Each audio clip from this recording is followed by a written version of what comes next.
Dans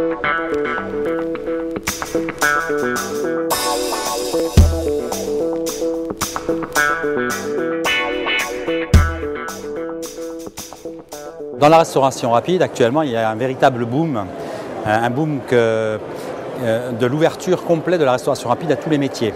Avant, nous avions principalement le métier du hamburger, le métier de la pizza et en dehors de ça, quelques sandwichs.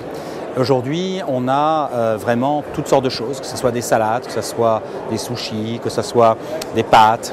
Cette diversification, à notre avis, c'était une demande du consommateur, car nous étions, je pense, à la fin d'un cycle entre guillemets burger-sandwich qui a animé pendant 30 ans le marché de la restauration rapide en France. Et depuis les années 2000, voire fin 90, on a senti que le consommateur avait besoin d'alternatives. Moi j'ai toujours pensé que le marché de la restauration rapide allait exploser. Donc il y a 20 ans, donc je pense que à peu près raison. La seule chose c'est qu'on s'est aperçu que tout le monde fait quand même un peu la même chose et qu'il fallait avoir une véritable diversité. C'est-à-dire que si c'est pour être une énième chaîne de sandwich classique, ça n'a pas d'intérêt. Le marché de la restauration rapide, si on lit la presse, si on lit les statistiques, est en pleine croissance. Donc c'est un marché qui évolue beaucoup. Maintenant, il faut savoir que le nombre d'opérateurs sur ce marché-là a énormément évolué. Des enseignes, ils s'en créent tous les mois. Donc la concurrence est devenue féroce, bien plus féroce qu'il y a 10 ans. Les gens parlent de plus en plus de la restauration rapide, de la sandwicherie, des concepts de restauration.